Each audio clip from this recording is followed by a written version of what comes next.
Kapil club SSC JEE में आप सभी का स्वागत है।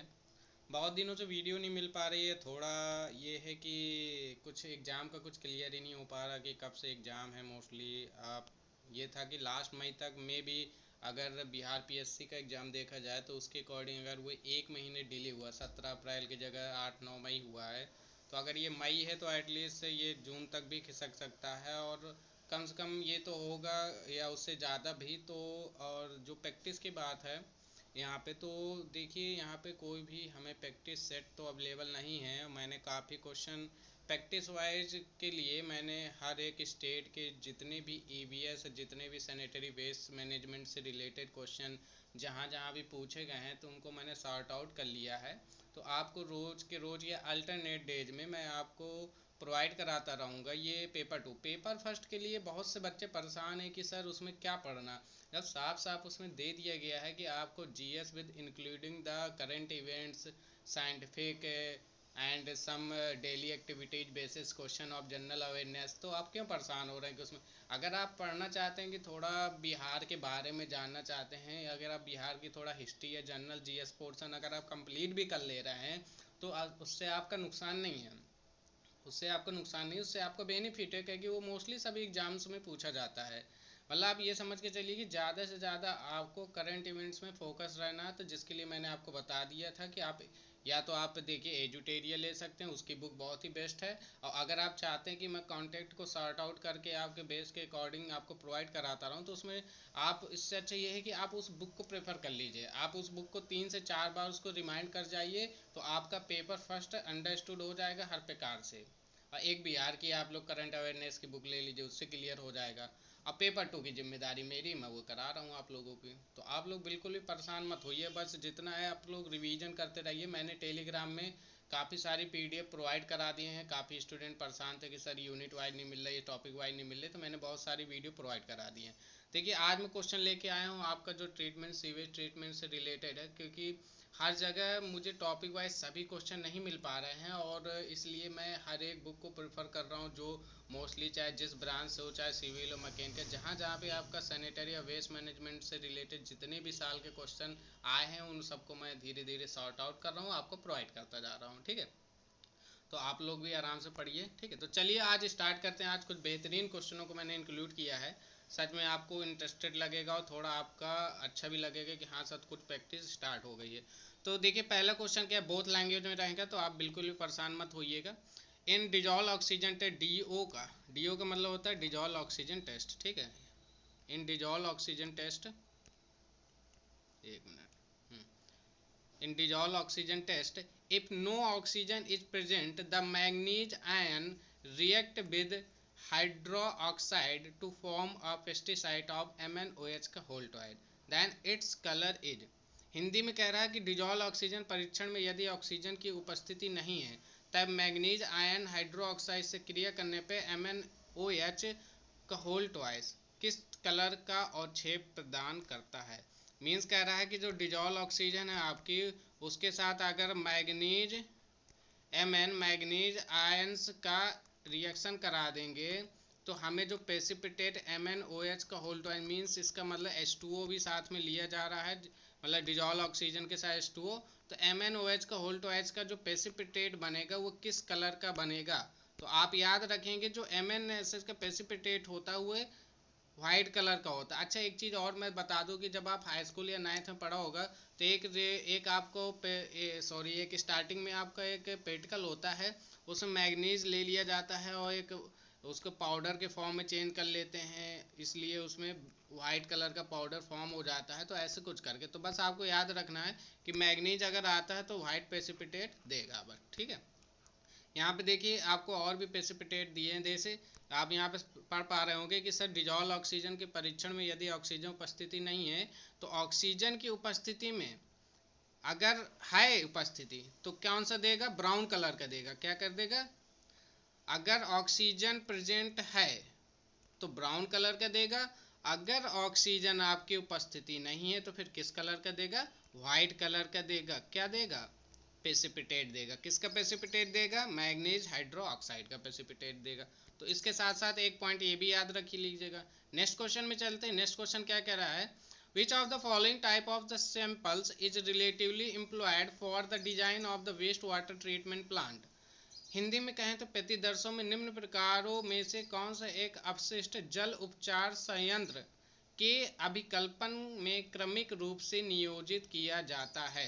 तो बेटा आपको हमेशा याद रखना, जब भी सैंपल बात कर दे और वेस्ट वाटर आ जाए, जब भी सैंपल आए या वेस्ट वाटर की बात करें ट्रीटमेंट प्लांट में, तो जो आपका सैंपल होता है वो किस कलर के लिया जाता है? हमेशा एंड हमेशा क्या होता है? ग्रे सैंपल होता है। क्या होता है? वो आपका ग्रे कलर का सैंपल होता है। या मैं कह दूँ, मैं ये भी कह सकता हूँ कि जो वेस्ट वाटर का कलर होता है वो किस कलर का होता है? Generally grey. मैंने आपको जब टॉपिक पढ़ाए थे तो मैंने दो कलर बताए थे, एक ग्रे कलर बताया था, एक ब्लैक कलर। आपने देखा होगा कि नालियों में ज़्यादातर आप लोगों ने देखा होगा ग्रे कलर होता है, मगर अभी कभी कभी आप जब बड़े नालों में देखेंगे तो वहाँ ब्लैक कलर होता है। तो ये सब चीज़ें डिफरेंट होती हैं उसमें, ठीक है। तो इसका आंसर क्या हो जाएगा? बी। नीचे एक्सप्लेनेशन भी दिए है कि अपशिष्ट जल के लिए प्रतिवर्ष ग्रेव प्रतिदर्श संयुक्त प्रतिदर्श के रूप में लिया जाता है। जब प्रतिदर्श एक स्थान से दूसरे स्थान में एक बार में लिया जाता है तो ग्रेव प्रतिदर्श, तथा जब प्रतिदर्श 24 घंटे में विभिन्न निश्चित समयों के अंतराल में लिया जाता है तो संयुक्त प्रतिदर्श कहते हैं, ठीक है। तो ये चीज़ हो गई। उसके बाद नेक्स्ट क्वेश्चन में चलते हैं। हाई सीओडी, सीओडी का मतलब होता है केमिकल ऑक्सीजन डिमांड और बीओडी का मतलब होता है बायोलॉजिकल ऑक्सीजन डिमांड। तो ये कभी कभी आपसे पूछ सकता है कि फुल फॉर्म होता है। सीओडी का मतलब होता है, मैंने आपको बताया, केमिकल ऑक्सीजन डिमांड। क्या होता है? Chemical oxygen demand. और जो आपका बीओडी होता है, बीओडी का मतलब होता है biological oxygen demand, biological oxygen demand. Clear है? चलिए, तो कह रहा था ratio of an organic pollutant present. कह रहा है कार्बनिक प्रदूषक में उच्च सीओडी तथा बीओडी का अनुपात प्रदर्शित करता है। क्या प्रदर्शित करता है?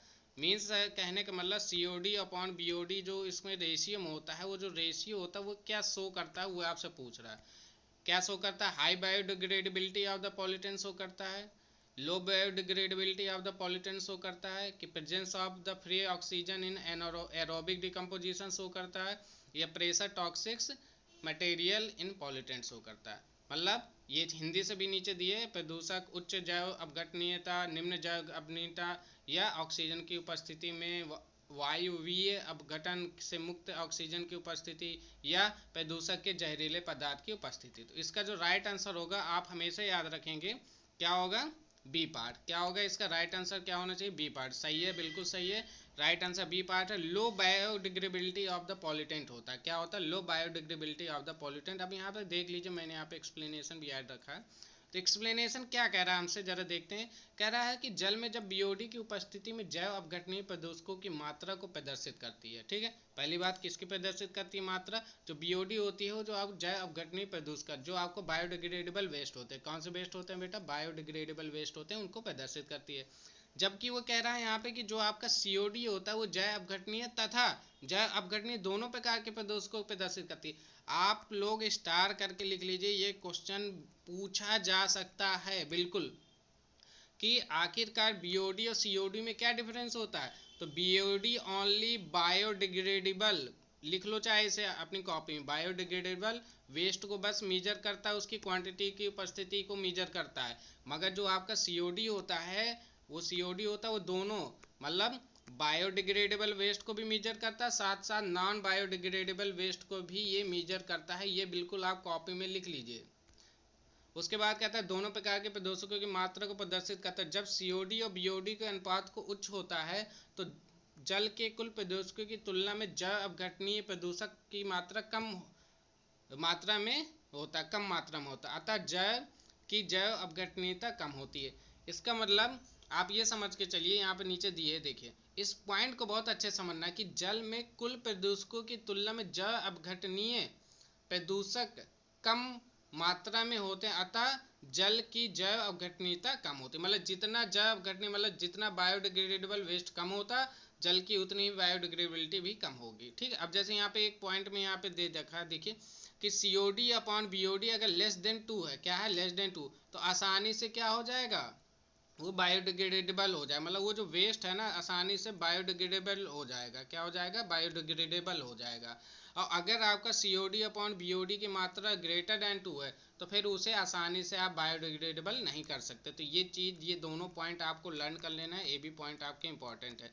तो देखिए एक क्वेश्चन से अगर हम 4-5 क्वेश्चन बना के पढ़ रहे हैं तभी हमारे ऑब्जेक्टिव पढ़ने का मतलब है, अदरवाइज कोई मतलब नहीं है, ठीक है। चलिए नेक्स्ट क्वेश्चन में चलते हैं। नेक्स्ट क्वेश्चन क्या कह रहा है, a single rapid test to determine the pollution status of river water, नदी के जल का प्रदूषण स्तर निर्धारित करने के लिए एक एकल तीव्र परीक्षण है। कौन सा परीक्षण होता है बेटा, biochemical oxygen demand. Biochemical oxygen demand मतलब आपकी BOD की बात कर रहा है, केमिकल ऑक्सीजन डिमांड मतलब COD की बात कर रहा है, टोटल ऑर्गेनिक सॉलिड मतलब TOS की बात कर रहा है, डिजॉल्व ऑक्सीजन। तो इसका जो राइट आंसर जाएगा, आंसर नंबर डी के साथ जाएगा। आंसर नंबर डी क्या होगा आपका, डिजॉल्व सॉलिड। अब समझते हैं कि आखिरकार ये आंसर नंबर जी के हो।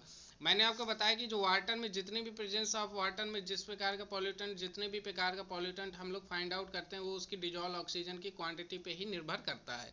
मतलब कितना आपका डिजॉल्व ऑक्सीजन उसमें घुल रहा है, कितना वाटर में नहीं घुल रहा, कहाँ पे डिजॉल्व ऑक्सीजन की मात्रा अधिक है, कहाँ पे डिजॉल्व ऑक्सीजन की मात्रा कम है। ये पूरी की पूरी चीज़ें जो होती हैं वो किस पे बेस्ड होती हैं, वाटर के पॉल्यूटेंट, और वाटर का पॉल्यूटेंट बेस्ड होता है आपके डिजॉल्व ऑक्सीजन पे पूरा का पूरा, ठीक है। इससे तो हम क्वांटिटी मेजर करते हैं, BOD हो गया, COD हो गया, जो कि आपके डिजॉल्व ऑक्सीजन पे ही मेन बेस्ड होता है, ठीक है। ये नीचे आपका एक्सप्लेनेशन दिए है, इसमें कुछ ज़्यादा नहीं, आप पढ़ लीजिएगा। नेक्स्ट क्वेश्चन में चलते हैं। The ultimate BOD value of waste, एक अपशिष्ट की चरम BOD वैल्यू क्या हो सकती है, मतलब मैक्सिमम अल्टीमेट BOD कितनी हो सकती है। Remains the same for all temperature, ये तो कभी नहीं मैंने बताया क्योंकि मैंने आपको ग्राफ ऐसे बनाया था, आपको मैंने बताया था minimum BOD, maximum BOD, alternate BOD ऐसे करके एक ग्राफ बनाया था।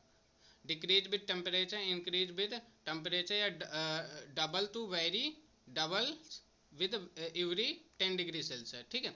तो देखिए अगर बात कर रहा BOD, सॉरी मैंने जो फिगर अभी आपको बनाया वो डिजॉल्व ऑक्सीजन के लिए था, किसके लिए, डिजॉल्व ऑक्सीजन आपकी वेरी करती है उसके लिए था।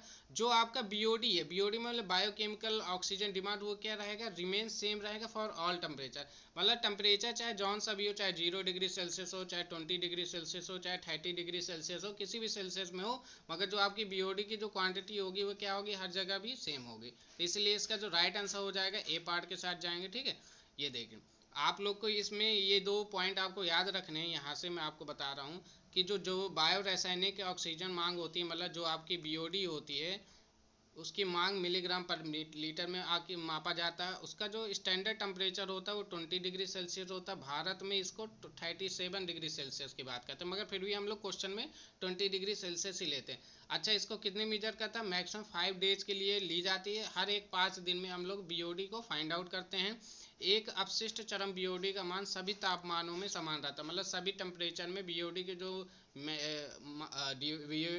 BOD की जो वैल्यू होगी वो सेम होगी, ठीक है।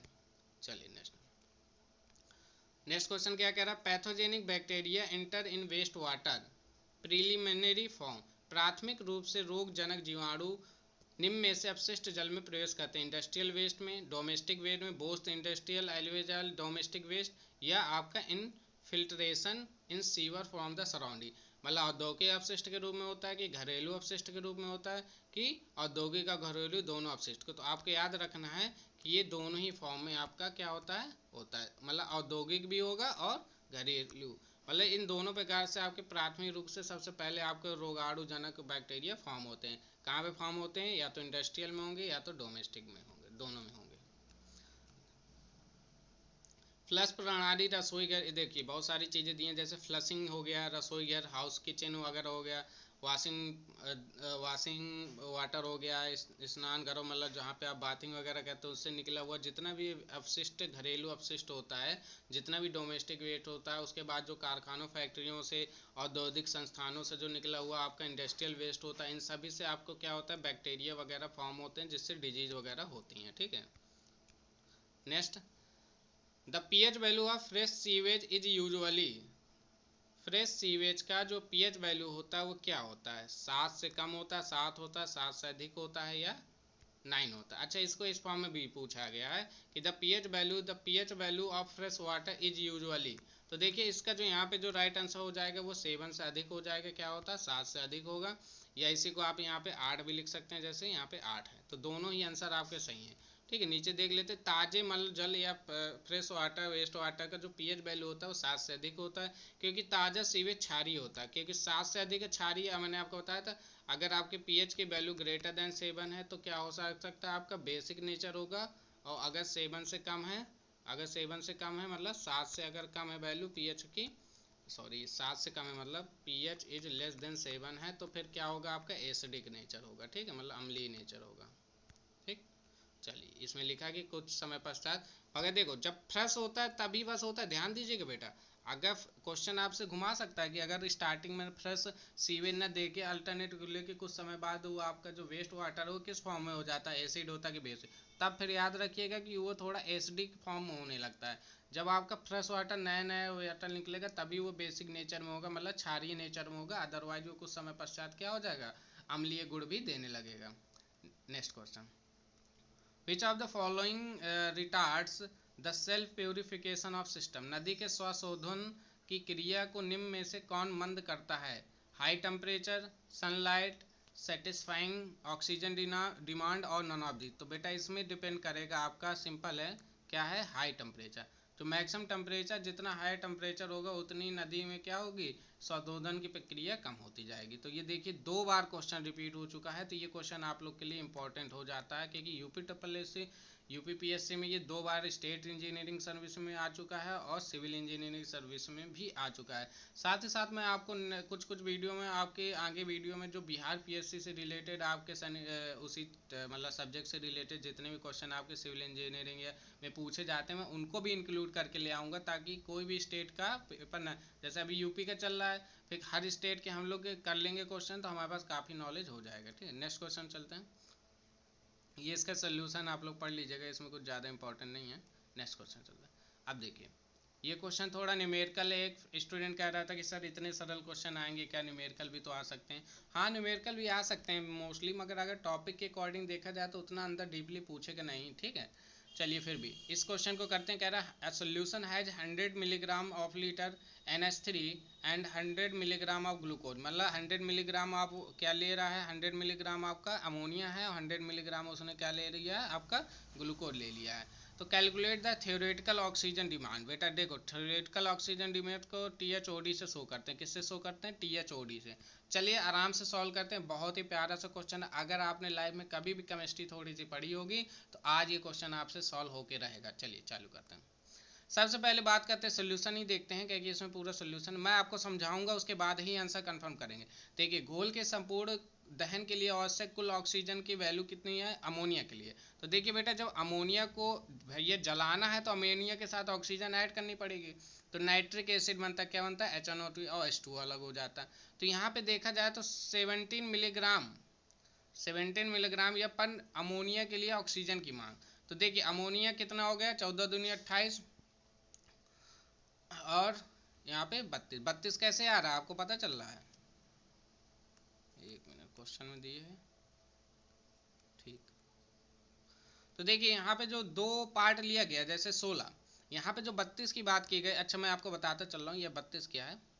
ऑक्सीजन का क्या होता है 8 दूनी 16, 16 दूनी 32। और चूंकि अमोनिया के लिए ऑक्सीजन की मांग कितनी, 2 अणु लिए गए हैं तो 2 का हमने मल्टीप्लाई कर दिया, तो टोटल कितना आ गया 64 मिलीग्राम पर लीटर।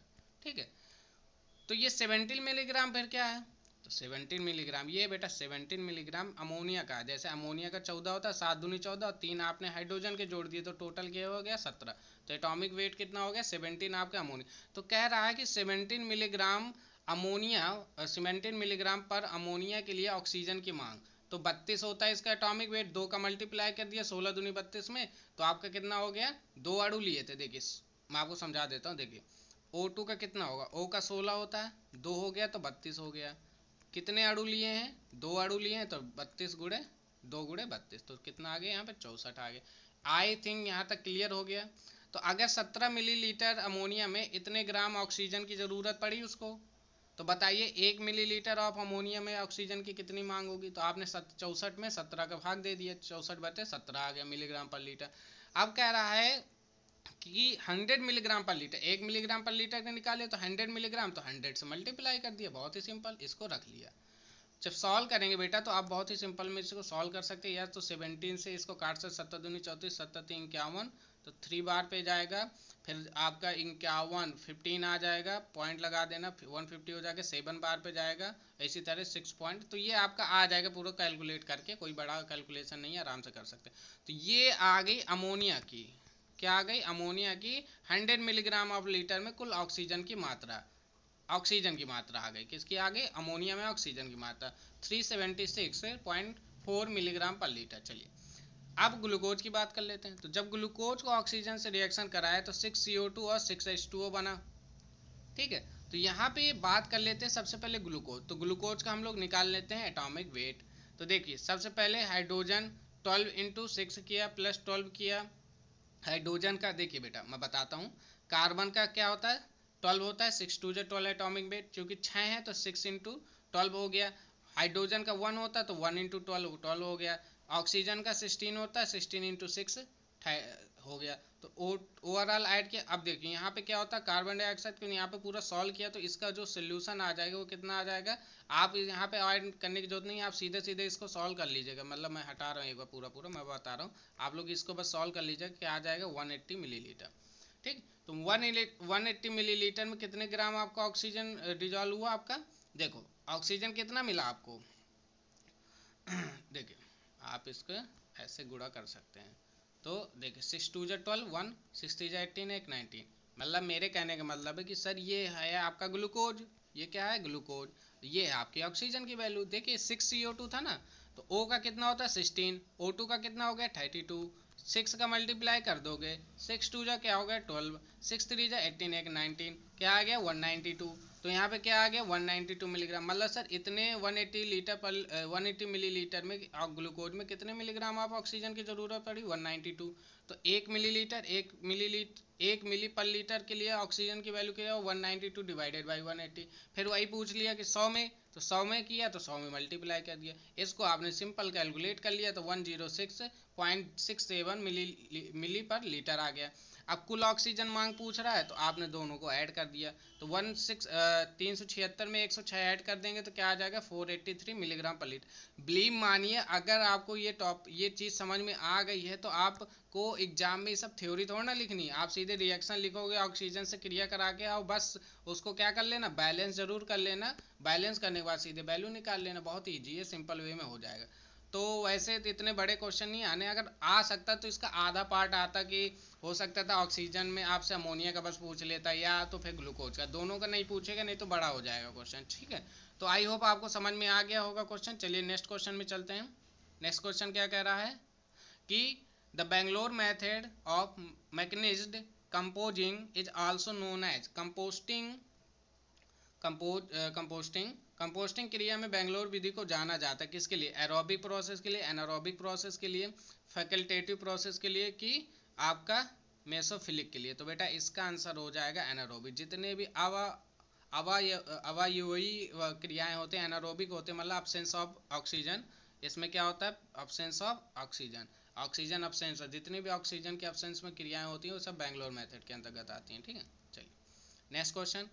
क्वेश्चन नंबर आपका the dissolve oxygen content in sewage during the summer as compare to winter is season is less, वो सॉरी इज क्या होगा, सीवेज में गर्मी के दौरान घुलित ऑक्सीजन का अंश ठंड मौसम की तुलना में क्या होता है। देखो गर्मी में हमेशा क्या होता है कम होता है, क्या होता है गर्मी में जो आपके डिजॉल्व ऑक्सीजन का मतलब डीओ होता है, डिजॉल्व ऑक्सीजन कह रहा है कि गर्मी के मतलब dissolve oxygen content in during summer as compare to winter के तुलना में क्या होगा, गर्मी में डिजॉल्व ऑक्सीजन की वैल्यू क्या होती है कम होती है। ठीक है, इसको एट एज इट लर्न कर लीजिएगा कि सीवेज की घुलित ऑक्सीजन की मात्रा ठंड मौसम की अपेक्षा गर्म मौसम में कम होती है। ठीक है, नेक्स्ट क्वेश्चन।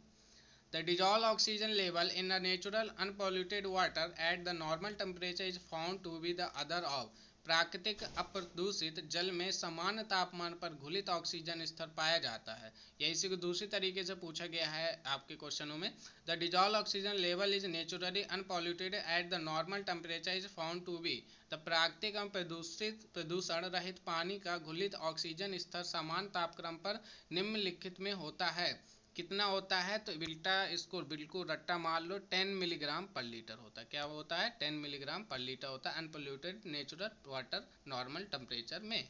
ठीक है, यहाँ पे देखिए लिखा भी है कि एक प्राकृतिक अप्रदूषित जल में घुलित ऑक्सीजन के समान तापमान की मात्रा 10 मिलीग्राम पर लीटर पाया जाता है। जनरली 9.2 ppm होता है, एवरेज 10 कर दिया जाता है। जल में रहने वाले जीवों को जीवित रहने के लिए न्यूनतम कितने मिलीग्राम पर लीटर घुलित ऑक्सीजन की जरूरत होती है? 4 मिलीग्राम पर लीटर। ये मैं आपको टॉपिक में करा चुका हूँ। किसी भी जलीय जीव को जीवित रहने के लिए उस जल में कम से कम 4 मिलीग्राम पर लीटर डिडॉल ऑक्सीजन होना ही चाहिए। अगर इससे कम होता है तो प्रॉब्लम, ज़्यादा होती तो प्रॉब्लम। ज़्यादा होगी तो मोस्टली वो प्रॉब्लम नहीं, कम होती है तो आदमी मतलब उसमें जो जीव हैं जो रह रहे हैं वो सब क्या होने लगेंगे, मृत होने लगेंगे, डेड होने लगेंगे। ठीक है, next question. Dissolve oxygen is stream is प्रवाह में घुली हुई ऑक्सीजन किस समय मैक्सिमम एट नून होती है, मिनिमम एट नून होती है, मैक्सिमम एट मिडनाइट होती है कि same through out the day? तो इसका जो राइट आंसर होगा बेटा, आंसर नंबर ए होगा, मैक्सिमम एट नून। मध्याह्न में अधिकतम होगी जब आपका सूर्य बिल्कुल मध्य में होगा ऊपर, तब। अब देखिए यहाँ पे लिखा है कि द प्रवाह में घुली हुई ऑक्सीजन की मात्रा दोपहर के समय अधिक होती, क्योंकि देखो, क्योंकि दोपहर में पौधों का प्रकाश संश्लेषण बढ़ जाता है, जिससे मुक्त ऑक्सीजन की प्रवाह की मात्रा भी क्या हो जाती, बढ़ जाती है। इसीलिए मैक्सिमम क्या होगी, एट नून डिजॉल्व ऑक्सीजन की मात्रा। क्योंकि बेटा देखते हैं जैसे जैसे आप सुबह होने लगता है, आपका फोटोसिंथेसिस प्रोसेस होने लगता है और आपकी ऑक्सीजन फॉर्म होने लगती है, इसलिए अधिक होगा नून।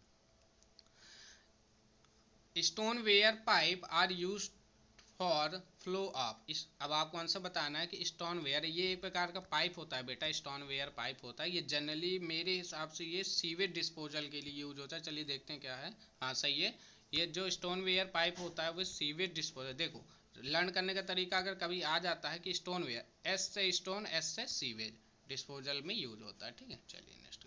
अब देखिए ये क्वेश्चन गौर से जरा देखिए, लिख रहा है ये बिहार पे। तो ऐसे आपको क्वेश्चन बिहार के भी मैंने ऐड कर रखे हैं ताकि आपको ये बिहार से रिलेटेड जितने भी आपसे रिलेटेड टॉपिक के बिहार के किसी भी इंजीनियरिंग एग्जाम में क्वेश्चन आए हैं हम उन्हें सब पढ़ लेंगे। ठीक है, तो stoneware pipes are use to flow of the sewage disposal. चलिए नेक्स्ट चलते हैं। पत्थर से निर्मित पाइप सीवेज निपटान के प्रयोग किया जाता है क्योंकि इसमें क्षारकता व अन्न की हानि का नुकसान कम होता है। ठीक है, अगला question, which of the following are the claimed as the advantage और with respect to aerobic sludge digestion as compare to anaerobic sludge digestion. ठीक है, तो इसमें पहले देखिए, पहला दिए है इंग्लिश से भी है और आपका हिंदी से, दोनों से पढ़ लेंगे। पहले पढ़ लेते हैं हिंदी से, क्या क्या होता है इसमें कि एनारोबिक और एरोबिक डाइजेशन में as compare to anaerobic digestion. ठीक है, the production is well stabilise sludge with excellent dewatering propensity. ठीक है, ग्रेटर प्रोडक्शन ऑफ मेथेन, ये कुछ खास नहीं लग रहा। चलिए अभी एक पॉइंट तो मान सकते हैं, इसको थोड़ा अंडर में रखते हैं। लोअर बीओडी कंसंट्रेशन सुपरमेंटेंट लिक्विड, ये भी सही लग रहा है। और उसके बाद लेसर ऑपरेटिंग कॉस्ट, ठीक है। लेसर कैपिटल कॉस्ट इसका मतलब नहीं है। देखिए हिंदी में पढ़ लेते हैं कि निम्नलिखित में कौन सा वायवीय स्लज पाचन के संबंध में अवायवीय स्लज पाचन की तुलना में लाभकारी होने का दावा करता है? पहला क्या हो गया, उत्कृष्ट जल निकासी प्रवृत्ति के साथ अच्छी तरह से स्थिर स्लज उत्पादन, ये भी सही है। मेथेन के अत्यधिक उत्पादन होता है, ये नहीं सही है। उसके बाद सुपरटेंडेंट लिक्विड में कम बीओडी साक्षरता होती है, ये एक प्रकार सही लग रहा है। और कम ऑपरेटिंग लागत, तो इसका आंसर होना चाहिए 1 3 5 1 3 4 4। ये वाला पॉइंट आपका सही गलत होगा, ये सही होगा। देखिए पहले आंसर देख लेते क्या है, बी पार्ट 1 3 5। आंसर क्या आ रहा है इसका, 1 3 5 आ रहा है, 1 3 5। तो मतलब आपका पहला वाला सही होगा, 3 वाला सही होगा, 5 मतलब कैपिटल कॉस्ट। सॉरी मेरे पढ़ने में ऑपरेटिंग पड़ गया था, ऑपरेटिंग कॉस्ट नहीं है, कैपिटल कॉस्ट से मतलब होगी जो कि उसकी कम हो गई। ठीक है, चलिए नेक्स्ट क्वेश्चन में चलते हैं। अब देखिए ये आया था झारखंड पीएससी में, तो देखिए हर स्टेट का ले रहा हूँ। अब देखो झारखंड पीएससी में भी आया था, बिहार पीएससी में भी आया था। ठीक है, चलिए ये चीज़। Next question, the colour of fresh sewage is, ताज़ा सीवेज का रंग कैसा होता है? तो ये तो आग बंद करके आप लोग मार दोगे, मुझे नहीं लगता इसमें कुछ सोचने की ज़रूरत है। तो जो फ्रेश सीवेज होता है वो ग्रे कलर का होता है। ठीक है, ग्रे कलर का होता है, बादामी कलर भी हो सकता है या ग्रे भी। अगर तो ताज़ा से भूरा या ग्रे रंग का होता है, इसका भूरा, भूरा भी कह सकते हैं इसको, ग्रे टाइप में। ठीक है, 7 से अधिक होता है फ्रेश वाटर का। अब देखो 7 से, और जब ये क्षारीय प्रकृति का होता है। अच्छा देखो पहले जब निकलेगा ना, आपने जब अरे मैं कहाँ की बात कर रहा हूँ, आप जब सिंपल से नहाते होगे, नहाने के बाद जब आप पानी देखते होगे तो पानी सिंपल देखते होगे ग्रे कलर का हो जाता है। मगर वही पानी जब आपके बाहर नालियों में जाके एकत्रित होने लगता है और देखते हो कि पानी नहीं निकल पाता, तो वो कलर उसका अपने आप देखोगे थोड़ा ब्लैकिश हो जाता है, बस काम खत्म। वहीं से समझ में आ गया। और साथ ही साथ उसकी प्रकृति कैसी हो जाती है, अम्लीय हो जाती है। ठीक, चलिए मुझे लगता है यहीं तक क्वेश्चन थे। तो ये रहे बेटा आज के कुछ क्वेश्चन टॉपिक वाइज हैं, ऐसे क्वेश्चन आपको मिलते रहेंगे। पेपर फर्स्ट के लिए मैंने आपको बता दिया, विज्ञान प्रौद्योगिकी वाला टॉपिक कंप्लीट करो, और जनरल अवेयरनेस में जो उसमें पूरे क्वेश्चन प्रैक्टिस सेट है उसे कंप्लीट करो। ठीक है, उसके बाद जो नए नए जैसे सैटेलाइट से रिलेटेड क्वेश्चन हो गया, विज्ञान प्रौद्योगिकी से रिलेटेड क्वेश्चन हो गए, नए नए अंतर्राष्ट्रीय क्वेश्चन हो गए, ये खोजा गया, ये सैटेलाइट भेजी गई, इस तरह के क्वेश्चन याद कर लीजिए। नए जो आपके जीआई टैग मिले हैं उस तरह के क्वेश्चन याद कर लीजिए। बिहार में कुछ जो नए इवेंट्स हुए हैं उनके करंट अफेयर की बेस में क्वेश्चन याद कर लीजिए। जो जनरल अवेयरनेस है डेली इवेंट बेसिस पे उसे याद कर लीजिए। ठीक है, बहुत सारे क्वेश्चन है जो आप पढ़ सकते हैं, क्योंकि करंट का तो कोई लेवल ही नहीं। और साथ ही साथ अगर आप पढ़ना चाहते हैं तो थोड़ा ब्रीफ में आप हिस्ट्री पढ़ लीजिए, ज्योग्राफी पढ़ लीजिए, तो उससे कोई प्रॉब्लम थोड़ा ना, अगर आप पढ़ लेंगे तो आपके लिए बेनिफिट ही रहेगा। ठीक है, तो चलिए आज के लिए इतना ही। आई होप आपको ये प्रैक्टिस सेशन अच्छा लगा हो, तो लाइक और सब्सक्राइब जरूर कर दें। थैंक यू, जय हिंद।